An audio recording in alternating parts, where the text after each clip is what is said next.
Encontro Administração, Economia, Política e Pensamento Social Brasileiro. Um tributo a Teotônio dos Santos. Maurício Trachtenberg, por José Henrique de Faria. Falar sobre o Maurício Trachtenberg é sempre uma situação meio paradoxal para mim, porque eu conheci o Maurício em 1978, em abril de 1978, quando eu fazia o programa de mestrado na Universidade Federal do Rio Grande do Sul, e o Maurício foi lá dar uma palestra, um mini curso, nós chamaríamos hoje, sobre poder, trabalho e sindicato. E uma das pessoas que estavam lá também, enfim, que tinha sido aluno dele, que era o Fernando Coutinho Garcia, era professor do programa, e eu estabeleci esse primeiro contato com o professor Maurício Trachtenberg, e dali para frente, praticamente a minha vida acadêmica virou completamente. Eu escolhi o tema, finalmente achei um tema que era o tema do poder e controle, com o qual eu trabalho até hoje. Estou desde os anos 2000 trabalhando com esse tema. Em 2005 eu resolvi publicar um livro, então faz 15 anos que eu tento publicar um livro e nunca consigo, porque o livro já está pronto há muito tempo, mas cada vez que ele fica pronto, eu deixo ele dormir um pouquinho. É que nem massa. Você põe a massa, deixa dormir para crescer, daí ela cresce, eu vou olhar e eu não gosto. Acho que está ruim, que nunca está bom o suficiente. E isso já está fazendo 15 anos. Então, eu dividi um pouquinho para falar do Maurício, e eu disse para vocês que é paradoxal, primeiro pela relação que eu tinha com ele, com a família dele, com a Bia, com a Beatriz, a mulher dele, com a Lucila, que é a filha, o Marcelo e o Olívio, que eram filhos. A minha relação não foi muito próxima, mas com a Bia principalmente. Então, eu teria muitas coisas para falar do Maurício, e isso é o meu paradoxo. Eu não consigo falar todas as coisas que eu poderia falar num tempo que a gente tem aqui. Então, é um prazer e ao mesmo tempo é uma frustração. Então, eu escolhi para falar sobre ele, sobre todas as coisas. Vou fazer um comentário bem breve dos trabalhos dele, mas eu escolhi um tema que hoje é um tema que, para mim, considerando a proposta desse evento, que é o Pensamento Social Brasileiro, eu escolhi um tema específico do Maurício, que é sobre educação. Especialmente no momento que nós estamos sendo as universidades, o conceito de educação no Brasil. Considerando essas questões todas, eu vou trazer a reflexão do Maurício, que é muito atual. Esse é o tipo daquela realidade que você traz para os dias de hoje e continua se reproduzindo. E que nos critica a todos de alguma maneira. Então, vou começar falando um pouquinho sobre o Maurício Trachtenberg. Os avós do Maurício, eles eram uma família judaica, camponesa, e eles vieram parar no Brasil através de um projeto da Companhia Judaica de Colonização. Não sei se vocês sabem, mas quando os imigrantes chegavam, tinha um funcionário do Estado que anotava o nome das pessoas que chegavam lá. Uma parte dos judeus foram para Recife, Rio de Janeiro, São Paulo, Rio Grande do Sul. E a família que chegou no Rio Grande do Sul, até onde eu sei, eram judeus do leste europeu, e a família do Maurício, se não estou muito enganado, era romena, porque eu conheci várias pessoas da família que eram romenos, mas tinham uma grafia do nome diferente. Mas essa grafia era feita geralmente pela pessoa que escrevia ali o nome. Então, Trachtenberg com G, tinha Trachtenberg com CH, Trachtenberg sem G e sem CH. São vários registros. Uma parte dessa família foi para o Peru, que eu os conheci lá, e eles vieram para o Rio Grande do Sul, foram para o interior do Rio Grande do Sul, e a família do Maurício, enfim, foi morar ali pertinho da cidade chamada Erebango, que hoje é Erechim. O Maurício começou a estudar nessa escola de Erechim, uma escola pública. A família dele mudou-se depois logo para Porto Alegre. Ele frequentou um grupo escolar chamado Luciano de Abreu, e logo em seguida a família mudou-se para São Paulo. E foram morar no Bom Retiro. Então, essa trajetória, o Maurício praticamente não conseguiu completar o ensino básico, porque houve mudança. Né? Ele gostava de dizer que ele tinha o primário incompleto. E as pessoas dizem que ele era um autodidata. Ele não era exatamente um autodidata, mas ele gostava de ser um autodidata. Porque ele foi para São Paulo e frequentou uma escola ortodoxa judaica. E lá, além de matemática, essas coisas, ele aprendeu Yiddish, né, e hebraico. Aprender Yiddish numa família judaica, né, era praticamente seguir uma tradição. Né? Mas isso facilitou muito para o Maurício ler o Weber em alemão, porque tinha muita proximidade.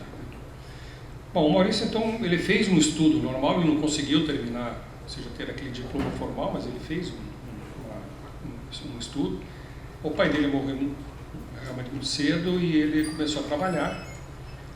Nessa época ele se filiou ao Partido Comunista Brasileiro, o antigo Partidão, PCB, e depois que se desdobrou em Partido Comunista do Brasil, PCdoB, mas foi expulso, porque havia uma determinação no PCB que você não podia ter relações e nem estudar nada que fosse relativo, por exemplo, ao trotskismo, e o Maurício gostava muito do Trotsky, gostava da leitura do Trotsky. Então ele foi expulso do partido. Ele tinha muitas relações com os trotskistas, né? E acabou se tornando dirigente do Partido Socialista Revolucionário, que era uma seção brasileira da Quarta Internacional fundada pelo Trotsky. Ele também trabalhou no Departamento de Águas de São Paulo. Ele disse que ali ele aprendeu a burocracia na prática, né? Porque eu imagino para você trabalhar numa empresa que é toda cheia de regras, etc. Né? E eu estou resumindo aqui, mas ele era um aficionado por biblioteca. O Maurício lia muito, sempre lia muito, a casa dele era cheia de livros. Bom, as casas dele, porque ele tinha uma outra casa mais afastada, que tinha mais livros que na casa onde ele morava. Então a biblioteca Mário de Andrade, ele frequentava muito, ele lia todas as coisas que apareciam pela frente. Né? Tem uma história dele. Vocês conhecem uma história judaica do violinista no telhado? O Maurício era um leitor no telhado. Ele fugia para ler, né? Então ele subia e sentava e ficava lendo no telhado da casa dele, lá em cima lendo no telhado, que era uma maneira dele. Bom, o Maurício tinha uma imensa coleção de livros, né? E ele tinha uma generosidade que é algo assim que, para mim, é muito tocante. Porque ele conversava com a gente alguma coisa sobre o que eu estava fazendo, ele perguntava, e ele era muito calmo. Falava com aquela tranquilidade, assim, muito devagar. Então aí você ia na casa dele, tinha várias pilhas, né? Então quando você chegava lá, parecia uma anarquia, né?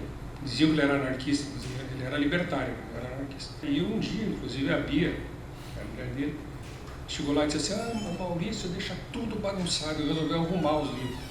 Ou seja, ela desarrumou toda a lógica que ele arrumava. Mas cada pilha daquela ali, rigorosamente, era para alguém. Ele se parava.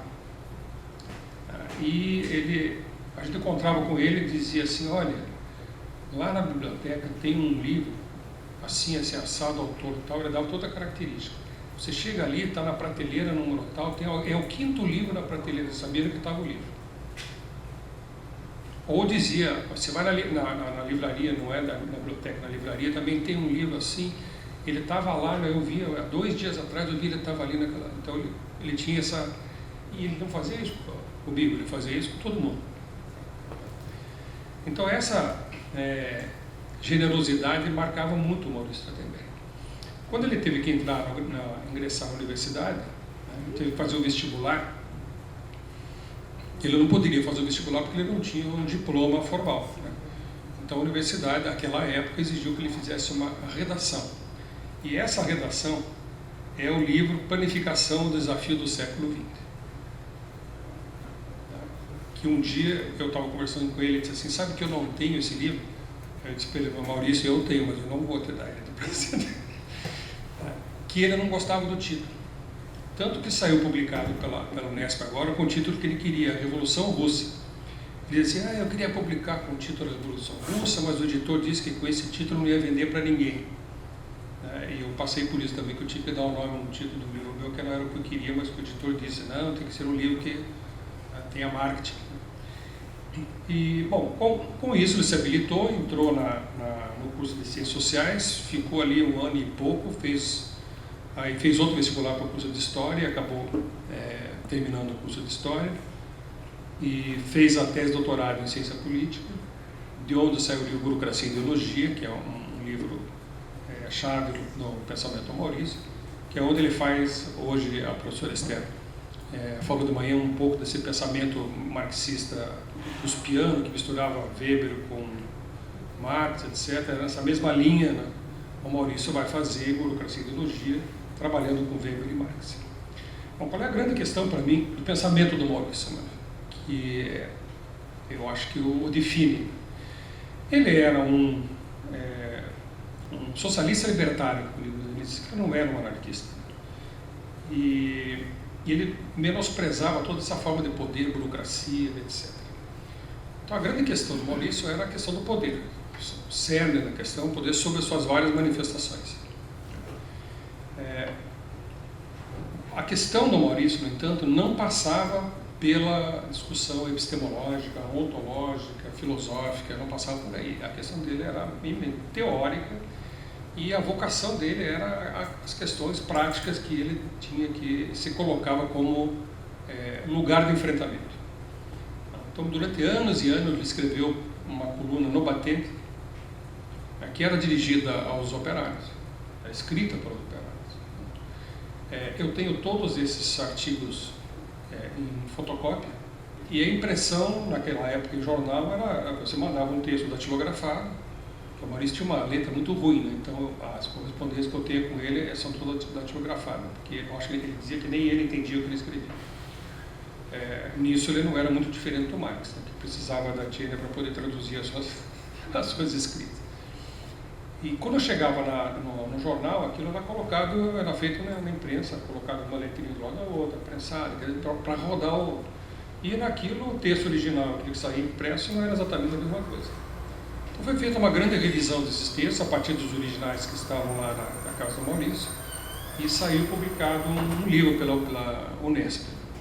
A coleção Maurício Trachtenberg da Unesp tem os livros que ele publicou, inclusive Burocracia e Ideologia, que eu sugiro que leia na edição da Unesp, porque a edição original na ensaios tem várias falhas, né, de impressão, que eram comuns na impressão gráfica antigamente. Então isso foi corrigido, e os outros textos, alguns que é um conjunto de artigos publicados em revista, e outros que eram esses artigos selecionados da coluna no Batente. Os livros que estão hoje disponíveis para aqueles que estiverem interessados, né? Educação e Burocracia, Teoria e Ações Libertárias, que são vários artigos sobre socialismo libertário, que ele fala de Rosa Luxemburgo, Malatesta, Bakunin, etc. Autonomia Operária, em que estão reunidos alguns dos trabalhos dele, não todos, porque eram, se eu não estou enganado, 400 e poucos textos. Aqui estão alguns deles que ele publicou na Notícias Populares, na coluna Batente, e na Folha de São Paulo, a partir da década de 70.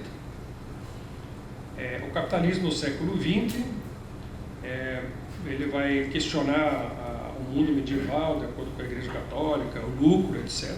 Burocracia e Ideologia, que foi sua tese de doutorado. A Revolução Russa, que é aquele livro que eu já falei, né, que ele mudou o nome, que voltou a ser aqui Planificação. A Falência da Política, também são vários artigos reunidos aqui. Reflexões sobre o socialismo, sobre a luta dos trabalhadores, a luta dos operários, condicionada pelo tempo e lugar em que aconteceram. Administração, Poder e Ideologia, que é um livro que marca muito para quem leu o Maurício, porque aqui aparece claramente a compreensão do capitalismo contemporâneo. Sobre Educação, Política e Sindicalismo, que são esses os textos que estão publicados pela editora da Unesp. A Unesp publicou, então, uma coleção, Maurício Trachtenberg, que, como recomendação para quem deseja, eu recomendo para quem quiser entender o Maurício. Muito bem, feita essa apresentação, eu vou agora falar um pouquinho sobre o tema que eu me propus a falar, que é a pedagogia libertária e a crítica que o Maurício fazia às escolas, às universidades em geral, especialmente às universidades.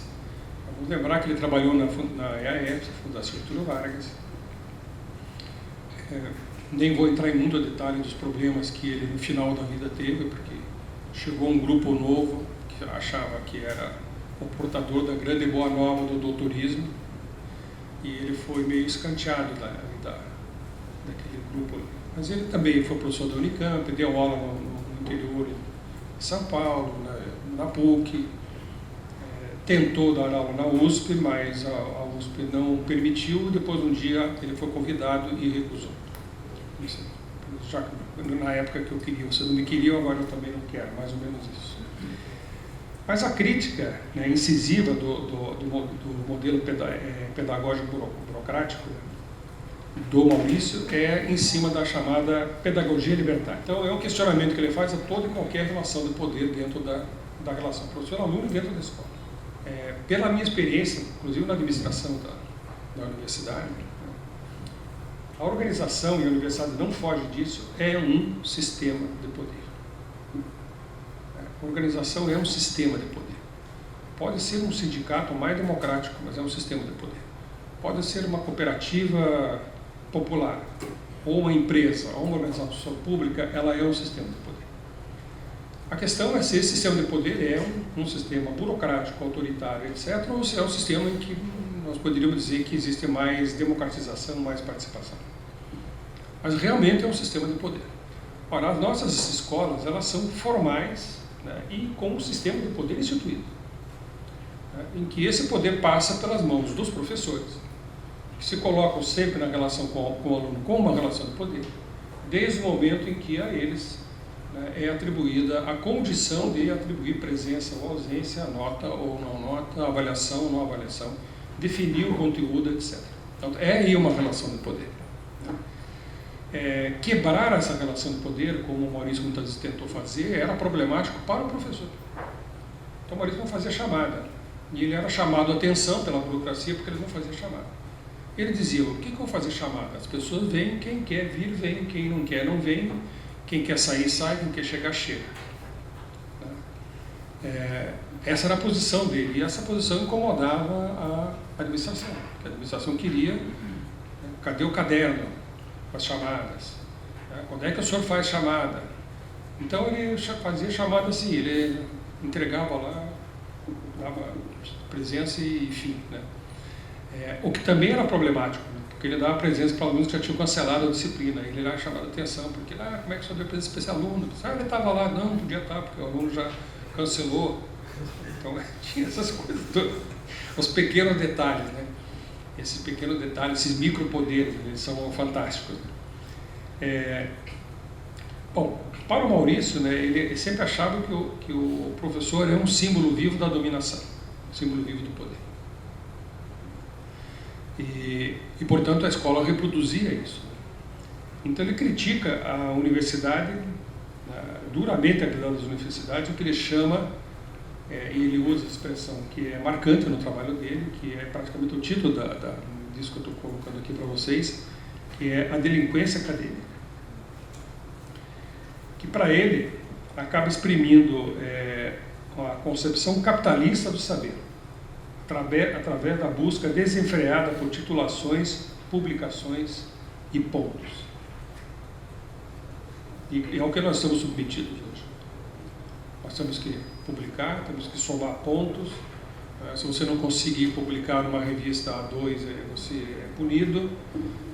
E quem é da área crítica, quem é de uma área mais da teoria crítica, ou marxista, como no meu caso, você jamais publicará na área de sociais aplicadas, na área de administração, um artigo A1. Nunca. Nunca vai publicar. No máximo consegue um A2. Por que você vai publicar? Porque as revistas A1 dessa área não aceitam artigos marxistas. Você não consegue publicar. Então a exigência, publiquei numa 1. Um dia eu estava numa banca, vou contar essa história que não tem nada a ver com comunista, mas mostra aqui um pouquinho o tema. Eu estava numa banca de professor titular, em Santa Catarina. Eu só vou dizer isso, não vou dizer mais nada. O professor era candidato a professor titular na disciplina de finanças. E ele apresentou seu currículo, apresentou, enfim, os trabalhos, etc. E ele se sentia muito orgulhoso do conjunto de publicações A1 que ele tinha. Ele tinha muita publicação em revista de finanças internacional. Uma dessas publicações que eu lembro, né, que eu fiquei chocado, né, hoje, né, você falava sobre metodologia, eu vou tentar uma explicação bem clara assim, sobre essa metodologia completamente inovadora desse professor, que eu fiquei assim. Você pode até aprender como fazer, como publicar, não é como fazer pesquisa. Fazer pesquisa é outra coisa. Assim, como publicar? Então, o que ele fez? Ele fez um projeto, pegou um dinheiro público e foi para uma escola, numa sala, né, acompanhar os alunos. E o problema dele era saber por que o investidor alguns são mais conservadores, outros são mais ousados. Então, se vocês entrarem em qualquer conta de banco aqui, se vocês tiverem uma poupança, e eles fizerem uma pergunta, ele vai dizer o que você é, conservador. Conservador, se você você não tem muito dinheiro, você não quer perder o que tem, você aplica na poupança, então você é conservador. Aí você tem muito dinheiro, não importa, você vai perder porque você diversificou e aplica em alto risco, você é um cara ousado. Ele queria saber, então, onde estava a origem, né, do conservador e da ousadia na área financeira. Como é que se formava a personalidade conservadora e ousada na aplicação financeira. Aí ele acompanhou uma sala de aula de crianças e pediu para as crianças trazerem os seus brinquedos preferidos para a sala. E ele com um grupo de pesquisadores. E eles as crianças levaram, e eles identificaram, usaram o dinheiro do projeto, compraram os brinquedos iguais aos que eles receberam e começaram a fazer a pesquisa para trocar um brinquedo velho por um brinquedo novo. Aí um menino levou uma bola, que como todo mundo sabe, uma bola é um objeto que você chuta muito até que não sobra mais nada. Então a bola já estava meio gasta lá, né? Então areia, não sei o que. Aí, você quer trocar essa bola aqui que você tem por uma bola nova? Sim, esse era um cara ousado. Então troca a bola. Então ele começou a ver, o cara estava disposto a mudar tudo, né? Era radical, queria mudar. Aí veio uma menina com uma boneca, né, que estava faltando um bracinho da boneca, e eles ofereceram, isso ele contando, né? A metodologia dele. E ele oferece uma boneca nova para mim. Ela não troca. E ele identifica ali uma personalidade conservadora. Se vejam aonde que é possível chegar a estupidez humana. É óbvio que a menina não ia trocar a boneca, porque a relação afetiva com a boneca não era a relação afetiva com a bola, são duas coisas completamente diferentes. A bola, claro, você gosta dela, mas se tiver outra nova, né? Agora a boneca não. Ali tinha uma outra relação. E ele identifica então o perfil conservador. E publica o resultado dessa pesquisa numa revista A1 internacional, junto com outras coisas. Aí eu fiquei me perguntando assim, que contribuição fabulosa para a administração.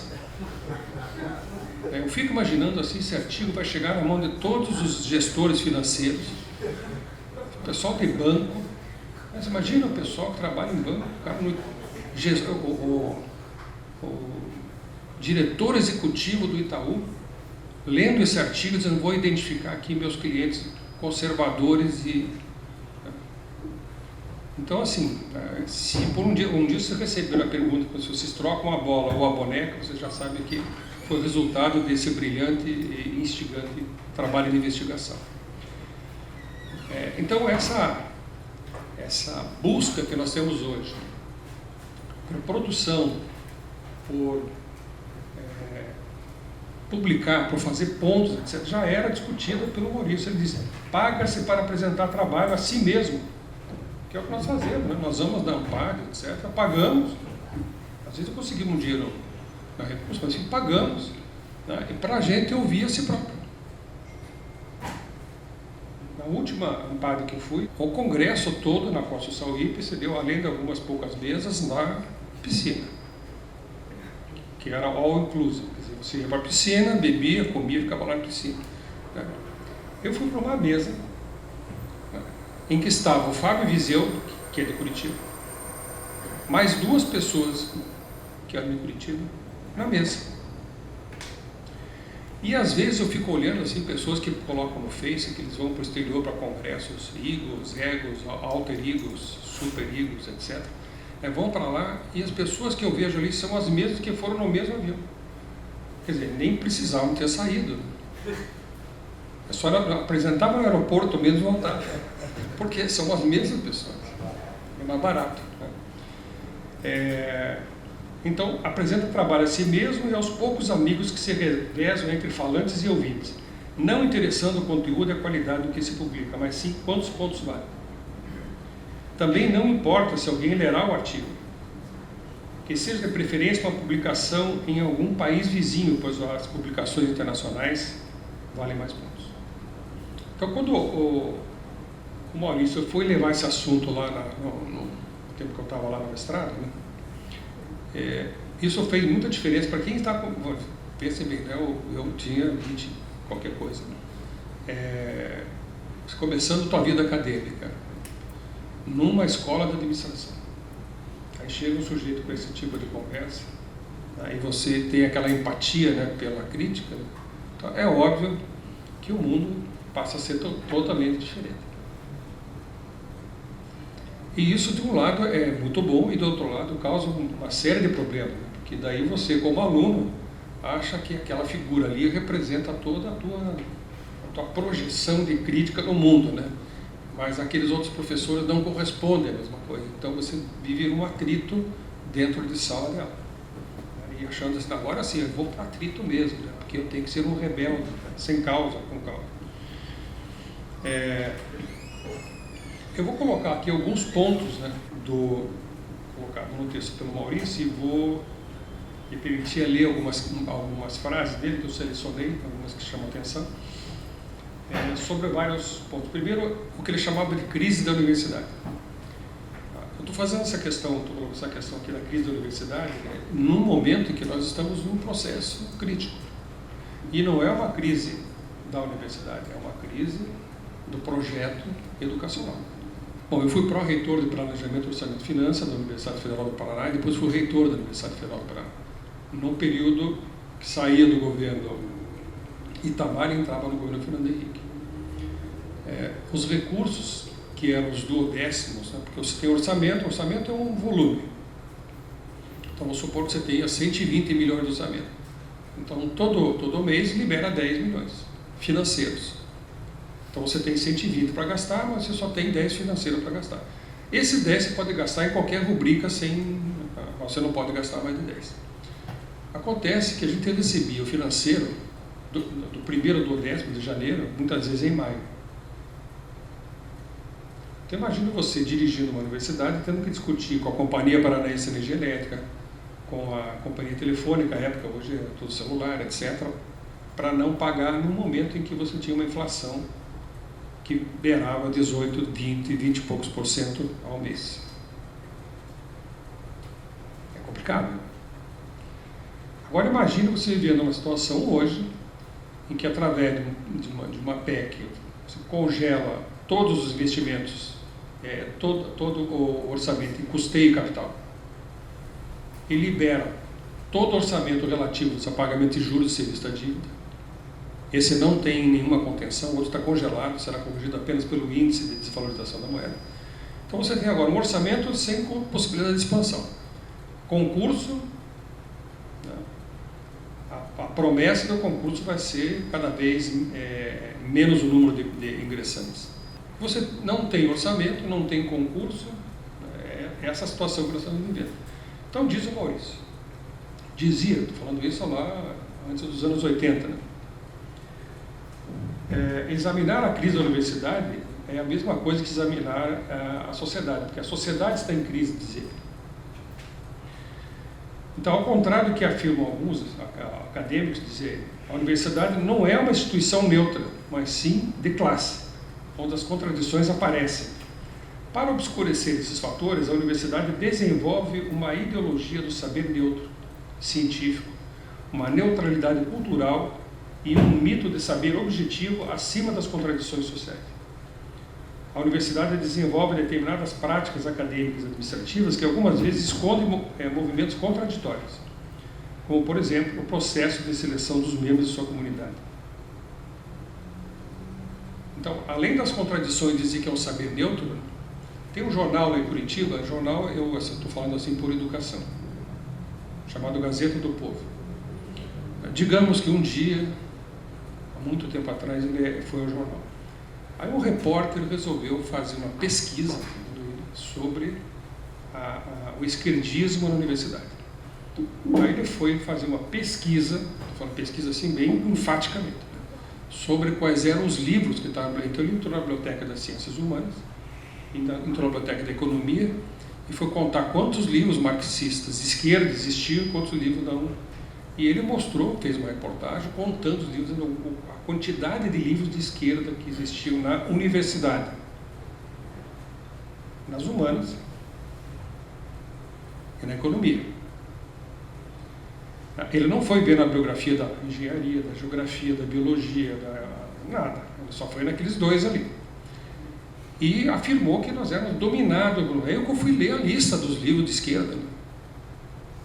E aparece na lista Keynes. Você viu? Claro que o cara elegeu o que é esquerda. Tudo que não é liberal é esquerda. Né? Tudo que é crítica é esquerda. Então, qualquer crítica era uma crítica de esquerda. E ele publica isso, mostrando que nós somos uma... Ora, nós temos que reconhecer que a nossa universidade, ela forma pessoas para o mercado. Em geral, 98% dos nossos alunos são formados para trabalhar em empresa. Nós somos uma resistência. Nós somos poucos aqui. É um médico para trabalhar no consultório, um engenheiro para trabalhar na... São poucos os críticos. Tem mais do que já teve. Hoje tem mais críticos do que já teve antes. Mas ainda somos poucos. Em geral, se forma para esse mercado. E no curso de administração, quanto mais principalmente. Ou até que meio quase não. A seleção dos alunos, dizem, da graduação e da pós-graduação é caracterizada pela chamada igualdade de oportunidade, que nós encontramos um termo chamado meritocracia, que nós sabemos que não é assim. A abertura da ideia das cotas sociais, né, das cotas raciais, resolveu um pedacinho do problema. E no meu entendimento é uma medida paliativa. Porque a questão fundamental não é você fazer um filtro lá, é você conseguir fazer uma educação inclusiva desde o início, não... Então você não mexe lá no fundo e tenta resolver aqui no filtro. E essa política que o Ministério deveria fazer, que era de uma inclusão desde a base, ela não faz. Então, mesmo apesar das cotas sociais, das cotas raciais, ainda a questão da meritocracia está colocada, que é a desigualdade, não o mérito pelo mérito, mas que é a desigualdade está ali, está lá. Nos programas de pós-graduação também isso aparece. E muitas vezes pela identidade de orientação, o aluno que já foi orientando o professor. Tá? Então, esses processos de seleção também acontecem assim. E um outro processo de seleção, né, que muitas vezes os concursos são concursos muito claros, abertos, mas eu já vi muito concurso que eu já sabia quem ia entrar antes do concurso abrir. Concurso, por exemplo, que eu vi que o professor fez um concurso no departamento, fez no outro, não passou. Até que, enfim, ele foi para o departamento e a banca foi formada. Não, acabou, não precisa nem fazer o concurso. Você já sabia o resultado antes. Já sabia o resultado antes. Então, nós também temos isso, né? E o Maurício viveu isso numa época, veja, eu estou falando naquela época, né? Uma época muito clara. Né? Estamos vivendo uma época dos anos 64, 70 e, ora, nos anos 70. Quem que era selecionado para as universidades? Então, o processo seletivo, né, ele vem reforçar o que o Maurício diz, então chama de o complô das belas almas, recheados de títulos acadêmicos, de doutorismos, de uma nova pedantocracia, da produção de um saber a serviço do poder, seja ele de que espécie for. Nas escolas de educação, diz ele, formam-se desse modo tecnocratas, aptos a confeccionar reformas educacionais que, na realidade, são verdadeiras restaurações.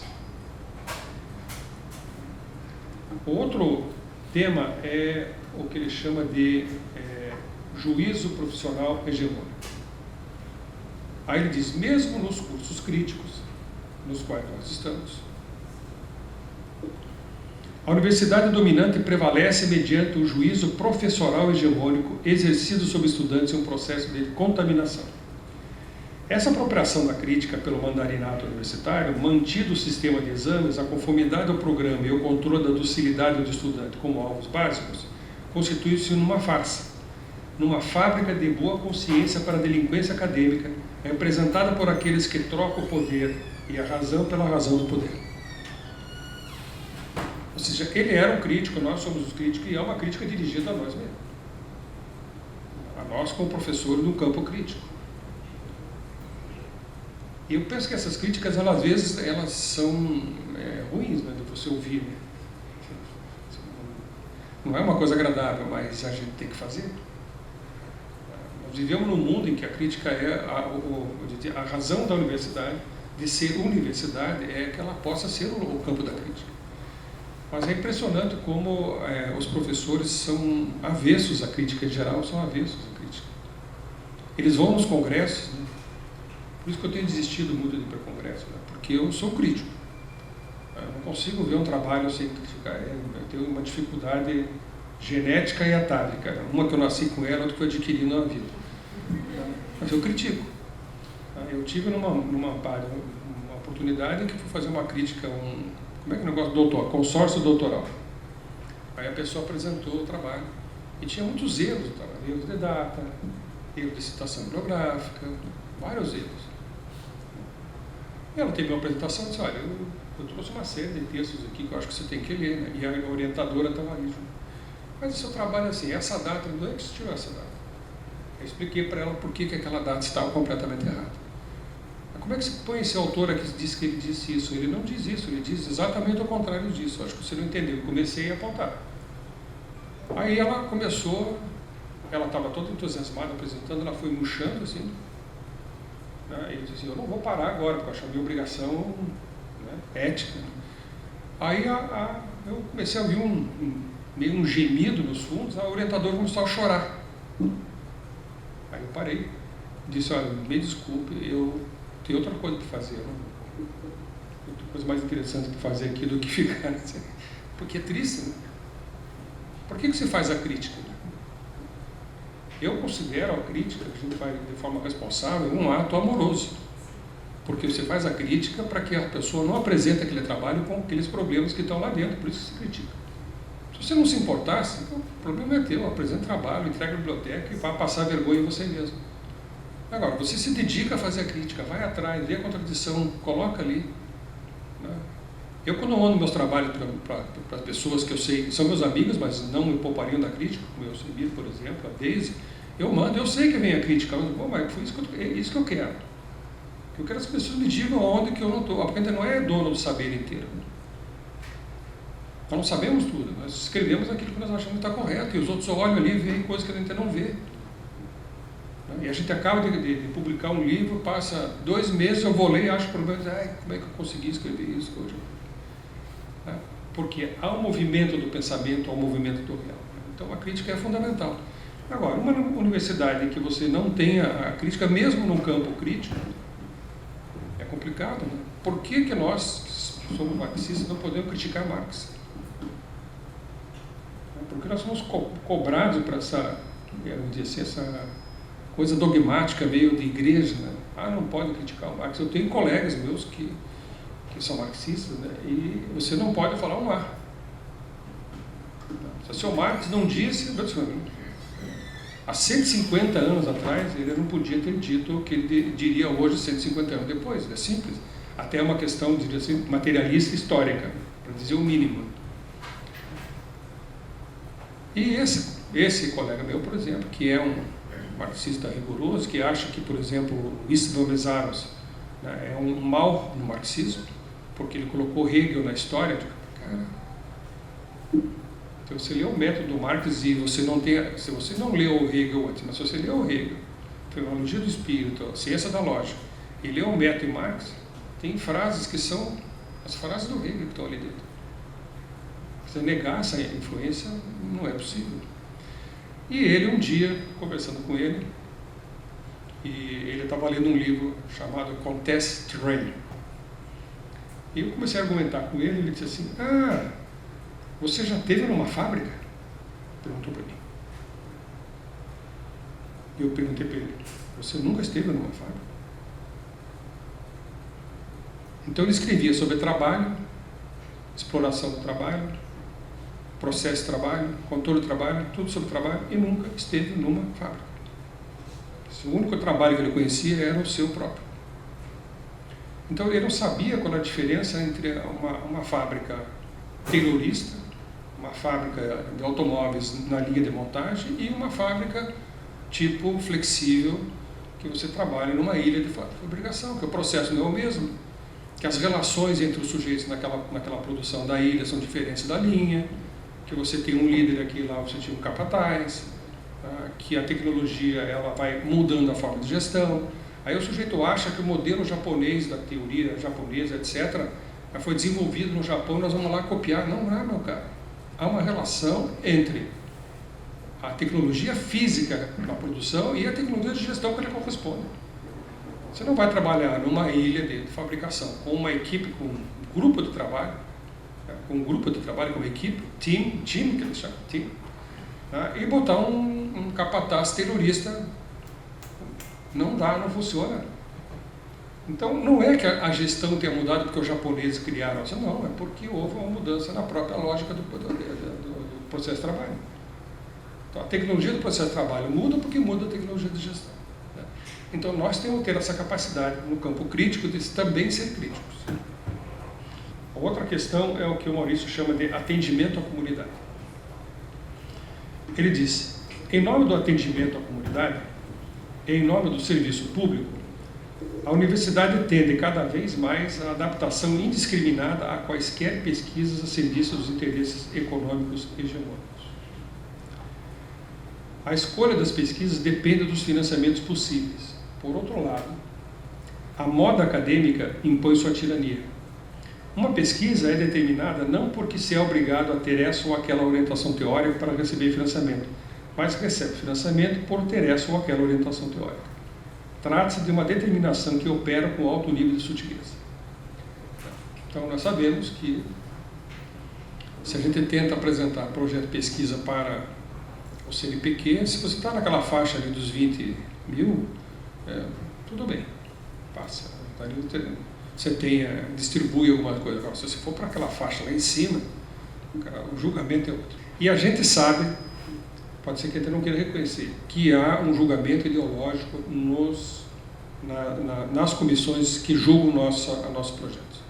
Tem sim um julgamento ideológico. E tem sim uma reprodução dos grupos de pesquisa que formam verdadeiros feudos. Que você não consegue, muitas vezes, ser professor pesquisador. Eu era professor pesquisador durante vários anos, professor pesquisador do CNPq. Aí um belo dia eu fui renovar e não ganhei a bolsa. Com todas as publicações que eu tenho, não ganhei a bolsa. Daí você volta para o nível 2, no próximo. Você não segue no nível, você volta para começa tudo de novo. É que nem aquele joguinho do dadinho que você joga, voltar todas as casas. Você volta para o ponto zero. Caiu no lago, fique 5 jogadas, tipo 5 editais sem jogar. Muito bem. Por quê?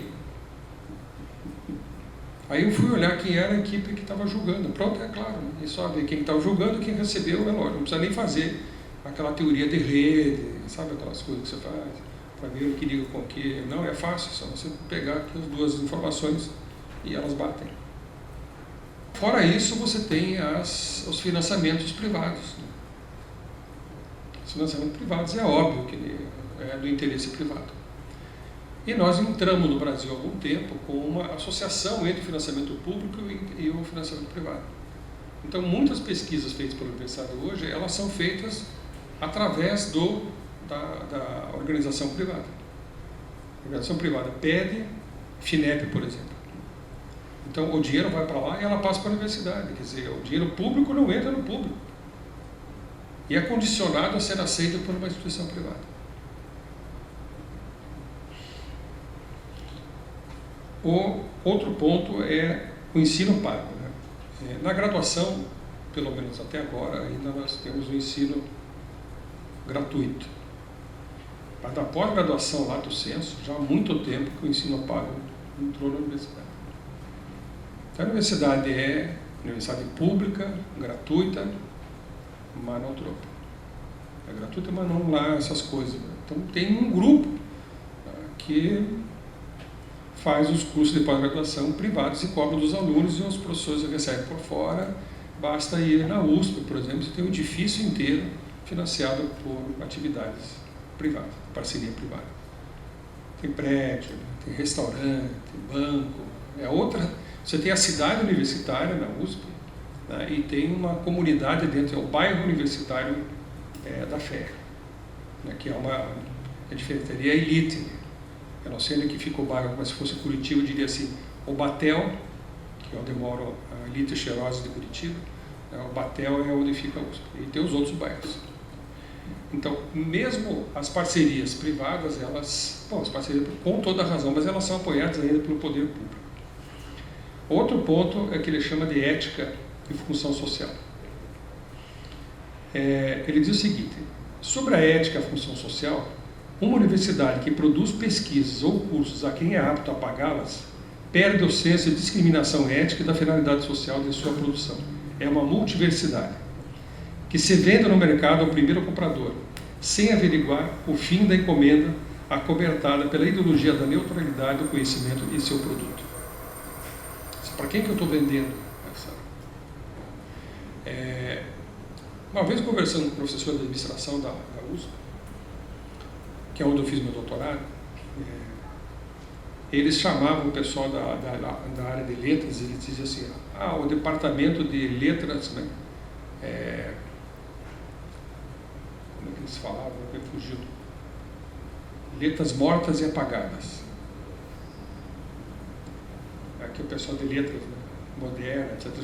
Aquele pessoal lá daquele departamento da faculdade de letras mortas e apagadas, eles não podem ir para frente, porque o produto deles não interessa para ninguém. Então eles não vão vender nada, eles têm que ficar lá passando dificuldade mesmo, não tem água, não funciona a geladeira com não sei o quê, porque o pessoal não tem um conhecimento que interessa a ninguém. No entanto, sem as letras mortas e apagadas que ele critica, né, eles mesmos não conseguiriam sequer ler. Então a ideia é que tudo que eu posso vender é a universidade que vale a pena, tudo que eu não posso vender. Curso de filosofia, vai vender para quem curso de filosofia? Aliás, deixa eu fazer um parênteses aqui. Eu acho profundamente lamentável que nos nossos cursos de graduação e pós-graduação, mestrado e doutorado, a gente não tenha pelo menos um ano de estudo dedicado da filosofia. A hora que você estudar filosofia, a tua concepção da relação com a realidade muda. Não que ela vai te dar resposta, mas ela vai te ajudar a pensar sobre aquilo que você vai enfrentar. Eu trabalho com uma disciplina chamada de epistemologia, são 45, eu acho pouco, 15 aulas.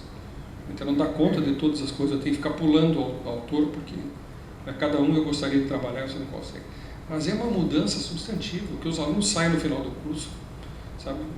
Eu consigo entender pelo menos uma lógica aqui de como a história do pensamento nos coloca diante dessas possibilidades. Da fenomenologia do Russell, ou da lógica do Hegel, ou do estruturalismo do Lévi-Strauss, ou do positivismo do Comte, ou do funcionalismo do Parsons, ou do pragmatismo do William James, ou enfim, do materialismo do Marx, etc. Você é colocado dentro dessas dimensões, a coisa não é assim, ela tem uma origem. E isso muda a maneira de a gente pensar, porque ela inclui aí a questão do método, não da técnica, isso a professora Sérgio falou hoje. Técnica se aplica ao objeto, o objeto demanda técnica. Qualquer método você pode usar para qualquer técnica. Método é outra coisa. É a relação do sujeito com o objeto que ele vai enfrentar.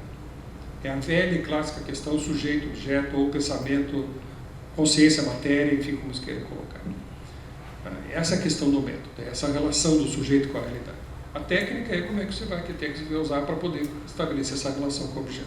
O Maurício fala da avaliação de desempenho, ele sugere que a nossa prática da avaliação de desempenho é uma política de panela.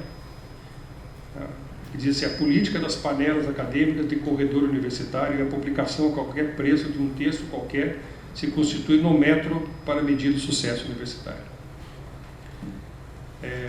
Também critica os congressos. Ele diz a maioria dos congressos acadêmicos universitários serve como mercado humano, onde entram em contato pessoas e cargos acadêmicos a serem preenchidos. Pois o mundo da realidade concreta é sempre muito generoso com o acadêmico, na medida em que o título conferido pela academia torna seu passaporte que permite o seu ingresso nos escalões superiores da sociedade. À época era muito comum, quando a gente ia em congresso, hoje não é mais tão comum assim, as empresas mandarem pessoas para ver quem eram os formados, para convidá-los a trabalhar na empresa. Era uma espécie de um centro de prospecção de emprego de pessoas intelectualmente formadas.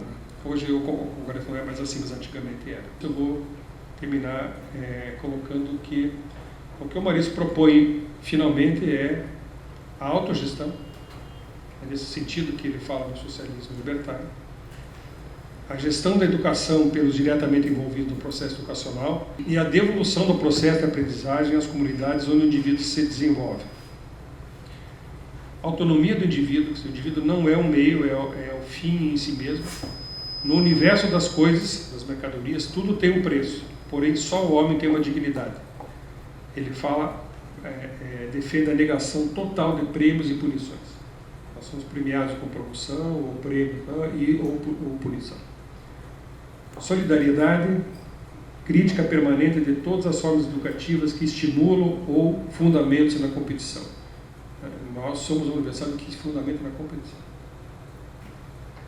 Eu estou com uma aluna minha fazendo agora doutorado, mostrando como a competição, e ela está entrevistando aquelas pessoas que têm alto índice de produção nos índices. E ela é psicóloga, isso é uma vantagem.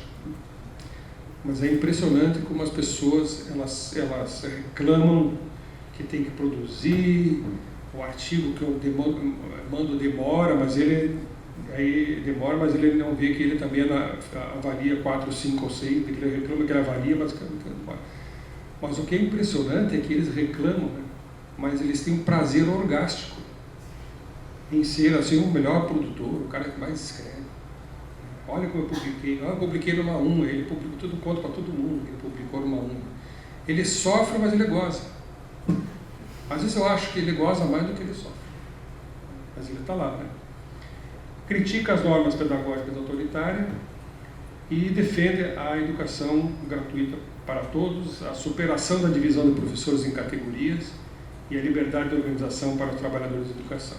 Bom, eu acho que o Maurício acreditava, de alguma maneira, que a participação resolveria muitos dos problemas da universidade. A minha experiência na administração diz que não. Eleger alunos, o professor para compor o conselho, isso não democratiza a universidade. Confere uma participação e talvez até uma certa legitimidade para determinadas ações. Mas a questão do poder é muito mais complexa do que isso.